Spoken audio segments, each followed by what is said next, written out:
So, hello everyone, welcome to the Booknerds Podcast, and we're so happy to have you here because we have such a wonderful guest with us today, Pratibha. Welcome to the podcast, and please tell me, how are you doing? I'm good, Nidhi. Thank you for inviting me here. And hello, everyone. Great to be here. And really looking forward to this session and have conversation on books, reading, and my journey as an author. Thank you. And everybody, you'll be excited to know that Pratibha is such a versatile writer. Like, I was so fascinated to go through the list. She has worked on children's literature, she has worked on romance novels, and there's also paranormal like dribbled in. And it is also fantastic, Pratibha. I'm so fascinated by all of it. And you also write about mindfulness and clarity and internal peace. And may I know how it please tell me more about yourself and all these various books that you've written. Yes, thank you, Nidhi. So, Nidhi, I started writing around 2010. um, I won't say I started, I'll say I resumed because writing has been a passion for me from my childhood. Uh, in the beginning, it was mostly reading. As a child, you love reading books. I used to love books on illustrations, fairies, leprechauns, pixies. So I remember as early as five, whenever I used to go with my dad to the bookshops, I would fly to the bookshelf and get a book on illustrations. So reading was a passion right from a young age. And so then when I was in the fourth standard, I came across this book called The Diary of Anne Frank. And that book is very popular with the young people, and she's the one who guided me to keep a diary. So from then on, I started keeping a diary, and it was mostly about scribbling your daily accounts, daily anecdotes and all that, just scribbling and writing and enjoying yourself as a child. So around 12 years, I started with my first poem because the school magazine asked us to contribute articles. So I started with my first poem, The Rose. And then slowly the love for poetry grew. It grew right through high school, college, and university, and writing mostly articles and submitting for the school magazine or the university resources. So writing was a passion, and I also got ambitious, and once I wrote a Reader's Digest, I sent some articles, and of course they returned it back. Those envelopes, we used to get those return mail. So all through university, writing went on, but I was into my IT career, and so again writing took a backbone, and mostly it was pursuing your career, being serious. And it was mostly reading while going to the office. Reading never lost its appeal. I kept in touch with books. But then I was working in Bangalore. Then I came back to Guwahati, and I joined my husband's business. We had our own IT business. And even in IT, you need to do a lot of writing. We have technical writing, content writing. And so somehow around 2010, I got the idea that maybe I should write. Some idea grew in me that I want to write something. I want to write something of my own, maybe a technical book. But then, something dawned in me, and I started with a children's book. So then the Magical Adventures of Lolly and Lenny, the first volume started, and it got published in 2012. So from then on, it started. And on the side, I kept writing poetry. I have my own blog where I submit articles on mindfulness, personal development. I also submitted to the Assam Tribune, which is a daily newspaper, quite popular in the Northeast. It's the highest publishing daily. So that's what I fulfill my passion and keep writing in this different genres, you can say. Wow, that's so wonderful. And Yeah. as you mentioned that you started with children's literature, the magical adventures of Lolly and Lenny. And then you Yes. moved on to romance novels like Redemption. And then there's Hmm. paranormal thriller, which we have here, Child of Paradise. And I am very interested to know how you made that journey from, children's literature to paranormal. Yes. Nidhi, I was writing children's books. It's more middle grade fantasy, more like Harry Potter, Percy Jackson. It was more fantasy magic. So I decided my area will be paranormal or fantasy. So after Magical Ventures of Lolly and Lenny, I switched to a little bit of an adult novel, young adult novel, which is it was a fantasy suspense novelette. It's not a short story. It's not a novel. It's a novelette in between.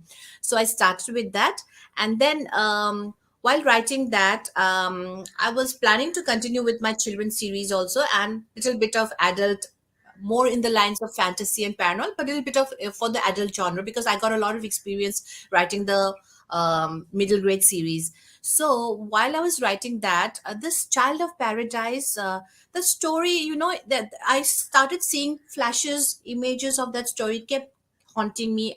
It kept haunting me, coming into me. It was more of a mystery and a thriller, and I thought I didn't have it in me to write a mystery or a crime novel, because that is quite a, because fantasy is something where you are the creator, you create your own rules, you're the master of that kingdom, you can bend rules and nobody's going to question you, or yeah, I mean, you can get away with a lot of things because it's purely your imagination. But when you write a crime thriller or a mystery novel, your research has to be good. Every scene, every crime procedure, everything should be in place. Otherwise, you can't play with the stuff. Readers will see the bluff, and your book will lose its appeal.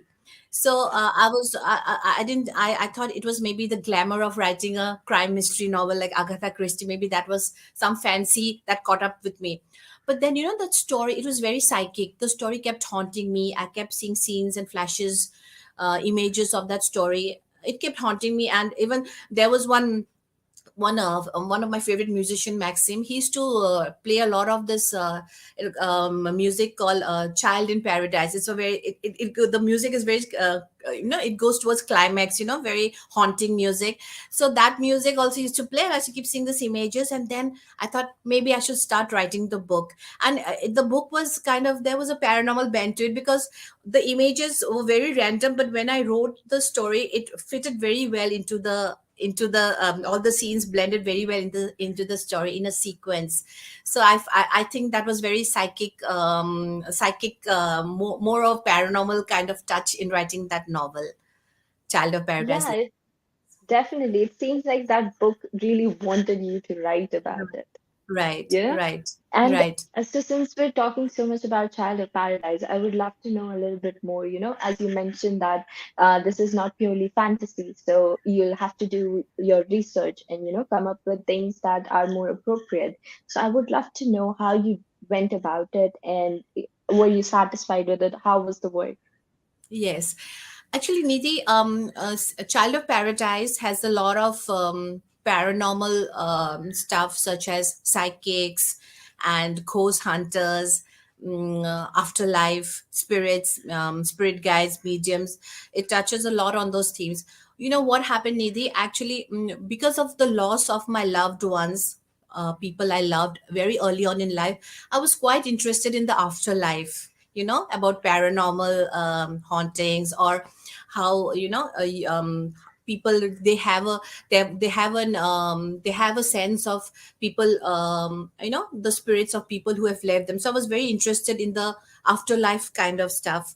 And so I came across a lot of psychics and mediums. There was this site some years back called Orenum. So there used to be a lot of psychics, and they used to give a lot of free readings. And sometimes, those readings used to be very uncanny. They used to feel very authentic, whatever happened in the past, or it used to tally with whatever you went through in your life. So I came across the psychics, and I got to know a lot about afterlife, spirits, and mediums. So this story is also similar, because the main character of the story, Tia, she gets a lot of dreams, which are either prophetic, or they bring a meaning to her life. So she's haunted by a lot of dreams, and she refuses to accept the conventional, and which is a catalyst in helping her solve the mystery in her sister's, the murder mystery. Her sister gets murdered. So this refusal to believe the police, whatever results they had given out, the police findings, so leads her to solve the mystery. So she gets a lot of dream, and which are very symbolic, and which helps her to solve the mystery mystery surrounding her sister. And so there are a lot of psychics, and as I said, ghost hunters, paranormal investigators, mediums, afterlife in this novel. Plus, I also touch upon the corporate life. From my experience of my corporate life, I touch upon how people become very ambitious to pursue their corporate dreams at the cost of at the cost of their you know of what you can say, they become unscrupulous. Yeah. They take dishonest means to fulfill their dreams. So it's a corporate tale of deceit, betrayal, and lust and greed. So it combines both. It's a mystery thriller with a paranormal touch, and it also brings elements of the corporate lives here, where people pursue their dreams at the cost of other people's lives, you can say.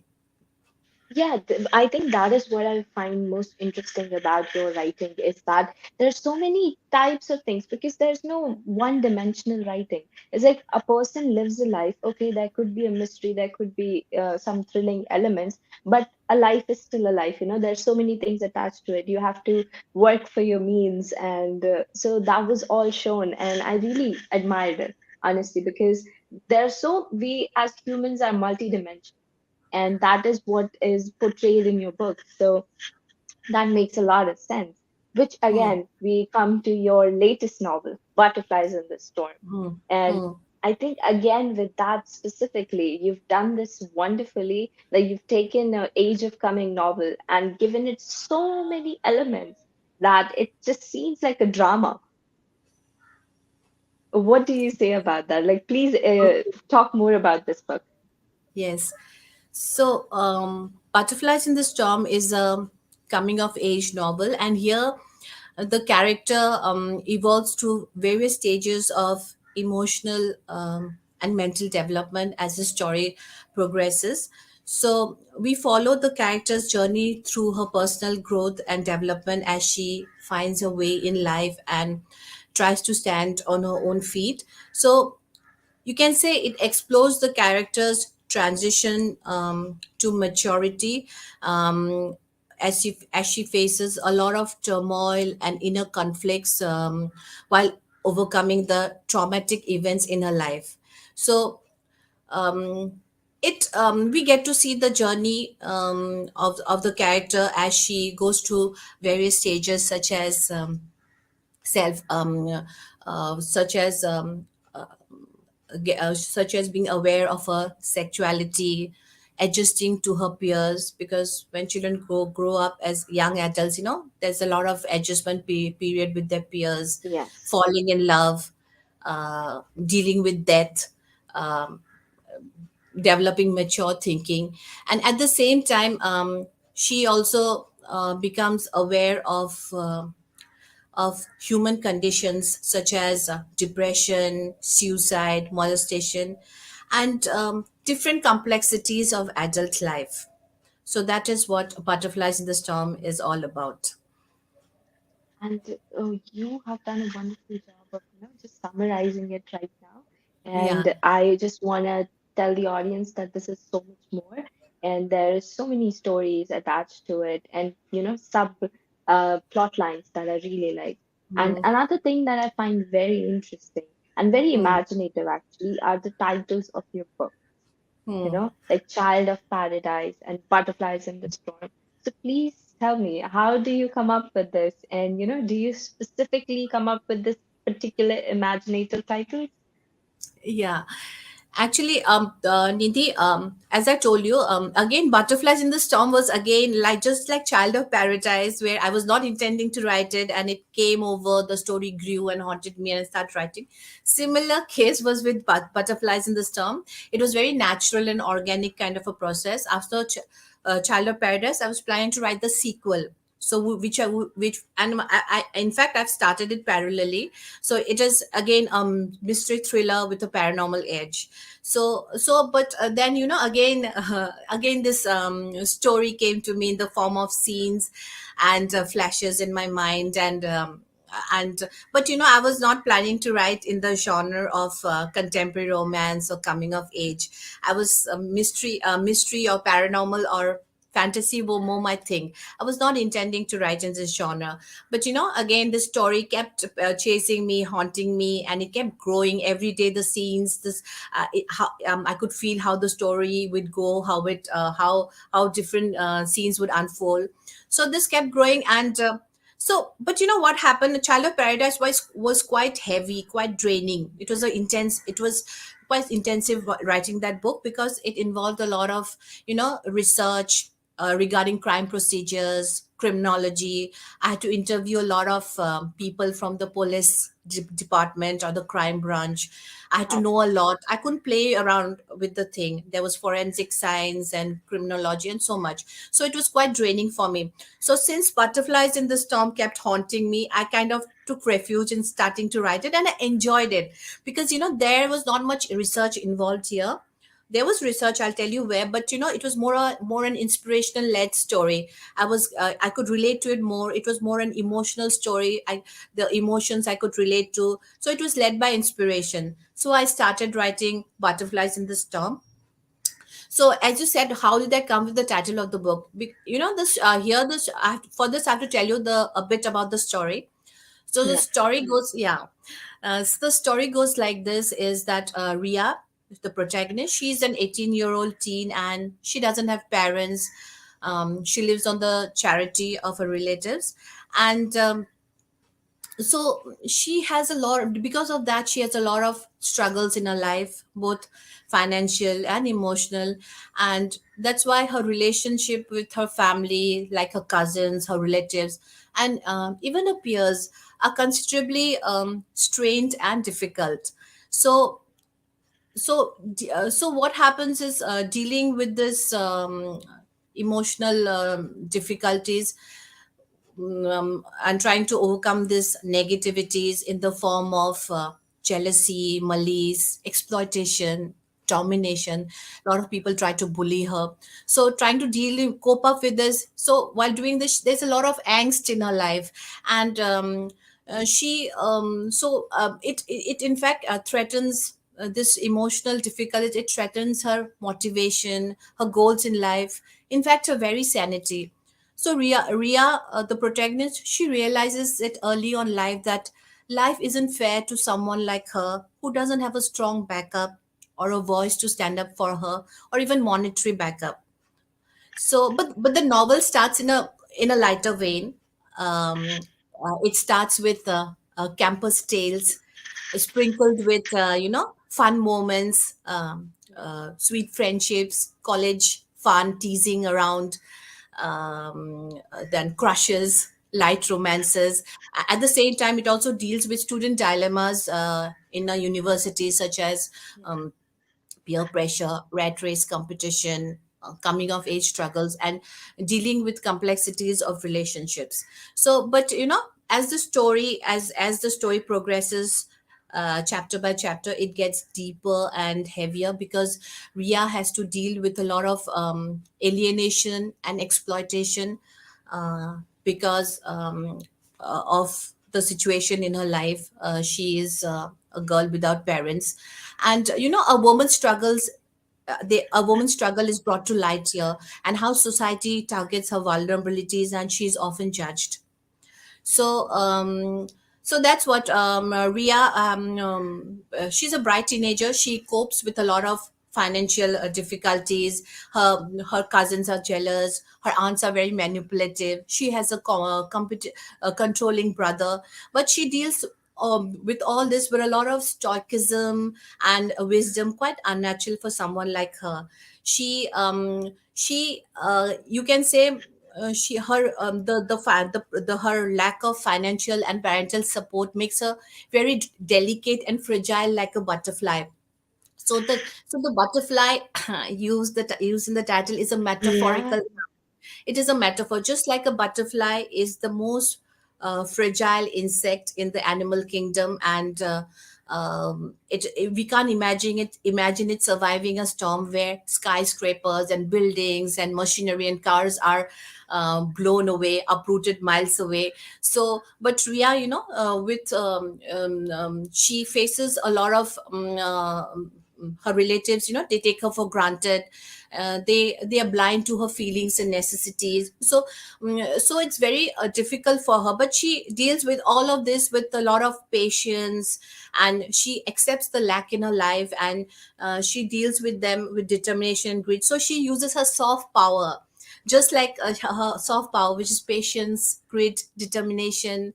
She tries to not to get provoked easily by the people who try to frame her up, and all that. So she uses just like the butterfly uses its defense mechanisms to survive the storm, to survive the wild forces of nature. So does Ria uses her soft power to survive herself, facing while facing the difficulties in her life. So in the process she gets through, and she gets to one of the top universities. She gets a scholarship and gets admitted in one of the top universities. But she's very happy in the university. She feels that finally she's made it, and life is finally very good for her. But soon her beauty and brains catch many an eye, and there are a lot of devious elements who try to frame her, set her up, who trap her in a game of revenge. There are a lot of revenge games. So there's a lot of suspense element all throughout the novel, as Ria tries to get away from a lot of situations, traps and setups in her life from the people who are jealous of her or who hate her. And so that's what there's that's the term, butterflies in the storm. She Ria, in spite of the her fragility in the form of financial troubles, people treating her ill treatment from her relatives, she tries to survive every storm by living one day at a time and facing all her difficulties with patience, grit, and determination. So that's why the title, Butterflies in the Storm. And I hope it is Wow. inspirational for others too. Yes, yes, that was very beautifully explained. The way you mentioned Thank you, all the Nidhi. soft power, and because people always assume that having things like grace and patience takes a lot of effort, but it really Right, doesn't. You can right. work on it, and this is something that can actually improve your life. Exactly, exactly, Nidhi. You're right. So, and the way you've mentioned all of this, I'm very interested to know that what is your writing process? How do you plan or research a book? How do you go about it? Yes, Nidhi.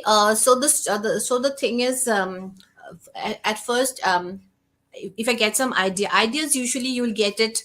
It is ideas are unplanned. You might get while walking in the park or reading some newspaper article or some incident, or maybe overhearing someone's ideas can just come to you. So you, to be inspired, of course you have to go to those places which inspire you. Maybe go for a walk in the park, or listen to music, whatever inspires you. So once the idea comes, you do a lot of research on the idea. So for me, usually I research on the idea, but as I told you, Butterflies in the Storm was very inspirationally led. There were already scenes in my mind. So what I do is, first of all, when I get a story idea, I write the idea into one or two lines. I write the basic idea, like what is the goal of the girl. The girl tries to be someone, be a woman of substance, or whatever. The boy tries to meet an alien. Whatever, you write it in one or two lines. That is the story goal.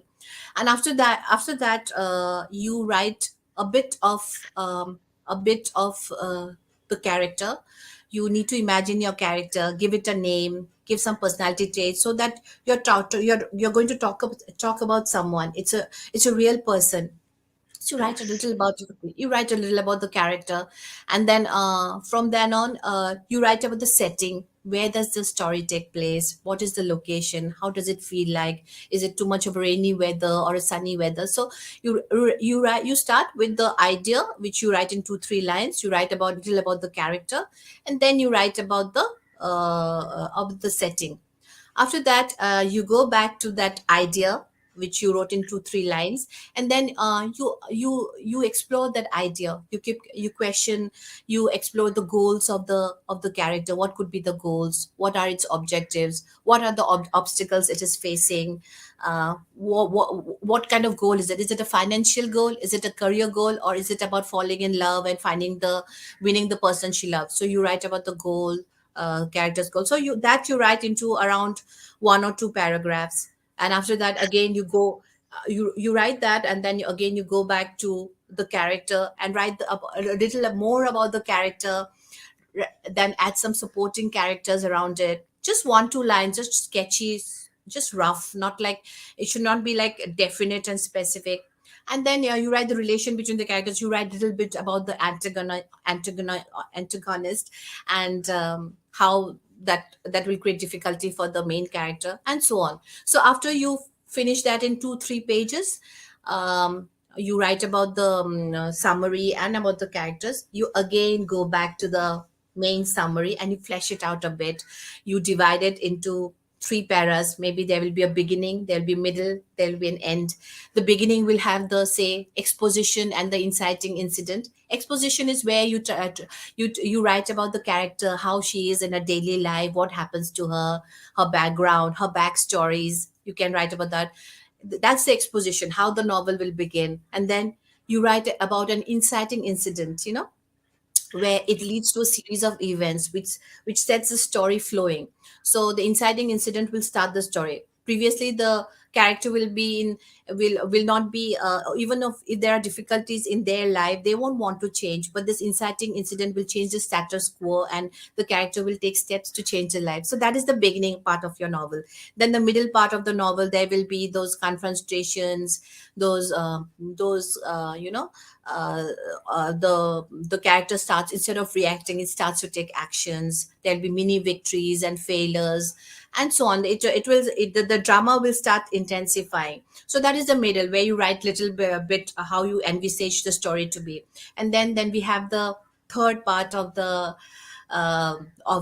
this thing, the ending, which will have the pre-climax, the climax, and the resolution of the story. So here it is where there's a lot of action and drama, and the drama is the highest. It reaches the climax over here, and slowly the story winds down, and there are lots of mini plots which are resolved. Resolution takes place. The audience kind of comes to know what happens, how the characters end up. It's a happy or it is a sad ending, and so on. So you have 3 divisions of your story, which is the beginning, the middle, and the end. And after that, for each of those division, you write certain scenes. Like there might be, you can write it very roughly in 1 line or 2 line. Just write pointers to it. First scene will be in 1 line, you write, so 10 scenes. Then second part of the novel, which is where the middle part of the novel, you again write another 10 scenes. The third part, you write the 10 scenes. So next, you each of the scenes, you kind of expand it, flesh it out, and write more, maybe a paragraph, 4 5 lines, about 4 5 lines on it, and so on. So each of the scenes have been divided, and but the thing is, you can follow 3 act structure. You can, for the beginning, you can create 10 chapters in your mind. In your You can have a software. I usually have a writing software called SpaceJog, which I use. So it has a dashboard where I can divide the characters, and I can write about the characters, the location, the subplots, and the chapters. So for in the 3 act structure, what you do is, in the beginning you have around 10 chapters, in the middle another 10 chapters, and the ending you have another 10 chapters. So from each of those scenes which you wrote, you keep expanding each of the chapters, and so on. So you go on writing and writing. You write a scene. If you're stuck, you go on to the next scene and maybe come back later. So you have your first, following this process, you get your first draft, which may be of 30 chapters, and then you start your next edit. So that is the writing process which I Wow. usually follow. Nidhi, if you want, Wow. Thank you so much. I can show just a quick glance of Butterflies in the Storm, my first draft, and Yeah, how yeah, I yeah, of started course. and all. So I just show you quickly. You might use it in the video, you might not. It's up to you totally. So this is, I started with the page where I wrote the title and I wrote my name, and I said it will be a romantic suspense novel. So then I kind of wrote about word count, how many chapters will be required, so how many words will I write daily. So this is the beginning. So then again, the start of chapters, as I told you, write one line, one line, one line for each of the chapters. Just rough, very sketchy, nothing is definite here. Then after this, what I used to do is, there will be lots of, I do a lot of cluster diagrams in mapping the way the characters are related to each other. So like, suppose the main character Ria, how she's related to the different characters, then different situations in her life, what happens to her, so and so on. And so each of the chapters, there will be one or two lines, but some chapters, if there are a lot of, there might be some major plotting, like see, these are a lot of clusters I've created. So the relationship between the characters, then different situations that happens with the character. And so then after that, each of the chapters will be like, 1 second, I'll just you can cut off in between, you can No, cut no, off no. This is so in the page. insightful, all of this. Yeah, I really yeah, appreciate it. yeah, yeah. So each of the chapters, I told you they were one line, so they will be like paragraphs. Now they will be paragraphs, scribbling lots. It's very rough and sketchy, and a lot of scribbling, writing around, and some of the chapters might need detailing. It might be a scam kind of thing, or the heroine, she's a protagonist, she's trapped and somebody's trying to frame her up. There might be some investigation. So that chapter, I will be like chapter 22, I have written 2 pages of it, so that will be more detailing and all. So this is the process. And so finally, each of these paragraphs will be written into one chapter each. So once that is completed, there were 38 chapters here. So once that is completed, that is the first draft. Then go on to keep editing that into four couple of, I think 4 times, and then it is then the final edit, and it is sent to the editor, and she goes starts editing the book. So this is the process of writing.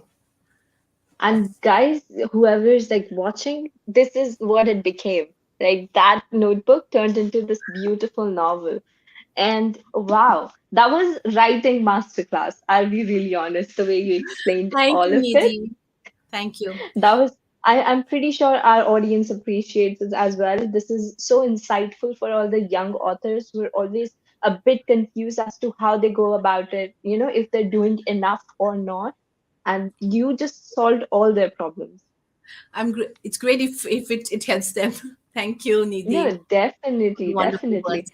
And since we're talking so much about books, I am very interested to know now, which is your favorite author or, your favorite book?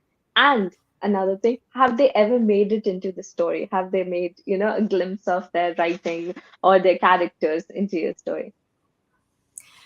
Nidhi, my favorite authors, I mean, authors, they keep changing as per, your age. When you're young, you kind of like um, those children authors, like my Anne Blitton was my favorite, then Carolyn Keene, Nancy Drew, she was my favorite, and then Agatha Christie still remains my favorite. She's like loved by all kinds of different age groups. So then after that, as I grew up, my this thing interest turned towards Barbara Taylor Bradford. She wrote that wonderful Woman of Substance series. Is very inspirational.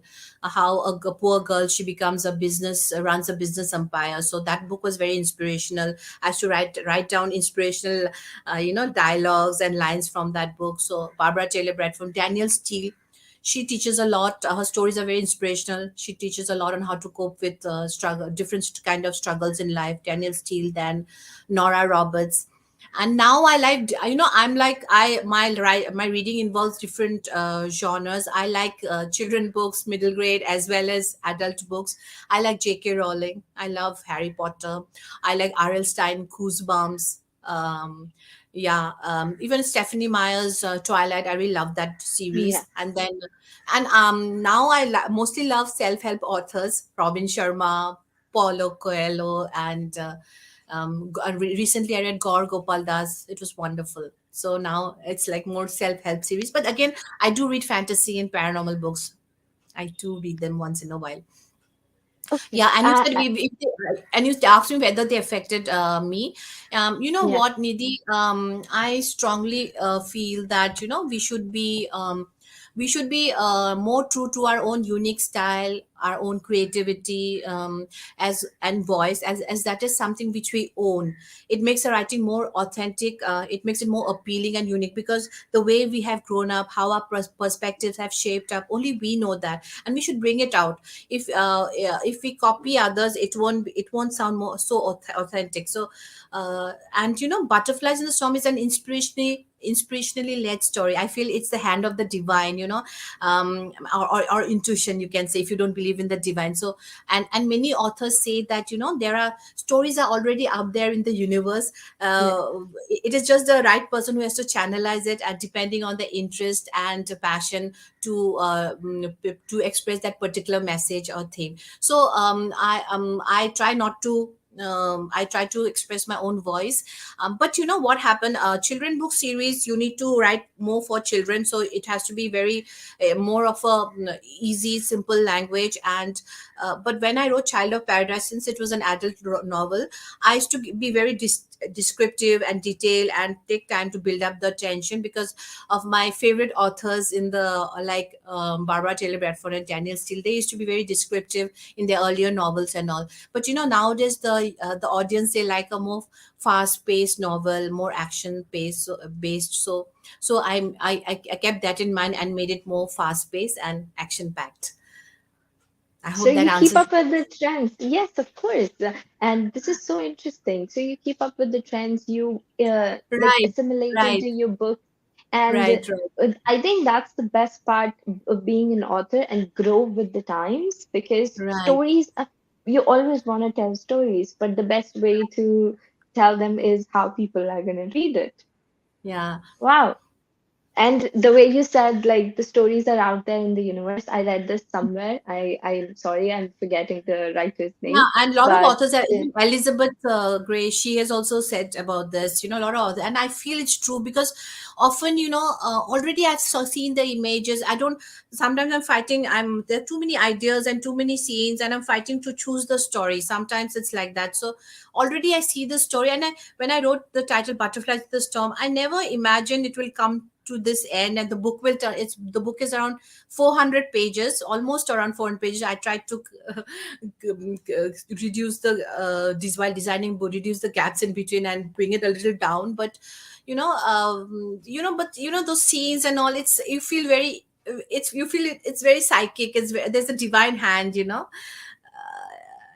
it's I would prophetic say and all because stories knock on your door and it's up to you if you want to let them in. I completely that. believe that. And being Right, with like books for so long and working as an editor and for like, so I completely agree with you on that particular front.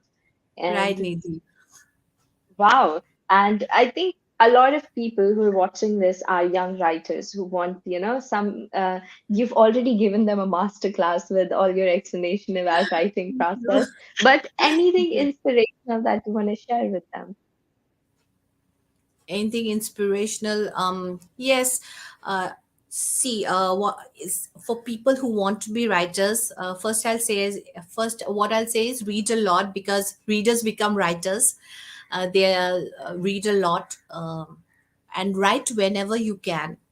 It doesn't matter, even if you're writing a simple post in Facebook, you know you are using your editing, your choice of words, the way you structure your sentences. So you create the habit of writing, and writing gets easier, it gets smoother. uh, it becomes more free flow. So start writing whenever you can. It might be in your diary, it might be a Facebook post or Instagram post. So take the opportunity. And nowadays there are a lot of opportunities, not like before. It's easier to be a writer because there are a lot of online resources available. You can create your own blog and start writing. You can share them. So start writing, and pursue your passion. Make it a habit. Inspiration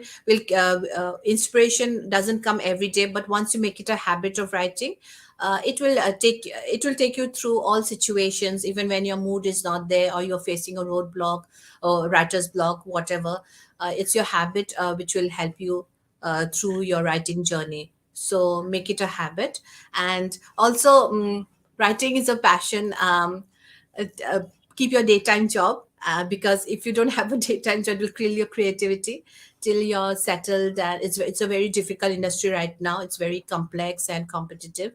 So keep it as your passion till you are settled, as you make an income, good income as a writer. Yeah, that is Wow, my that was, advice to the audience. yeah, that was very realistic. Thank you so much. And Thank you, Nidhi. uh, I'm so interested. Like, this was all so good. Thank you so much for having this conversation with us and sharing all your insights. And it was wonderful. This was definitely the writer's masterclass. This is gonna be the title, I'm telling you. Thank you, Nidhi. And I love talking with you, conversing with you.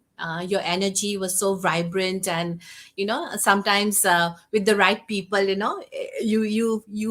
right words come out, the right whatever you want to convey it come out. So you made it so easy, warm, and relaxing. Thank you so much. I really enjoyed this session with Book Nuts. Thanks a lot, Nidhi, and Thank you so thank you, much. readers, for having me.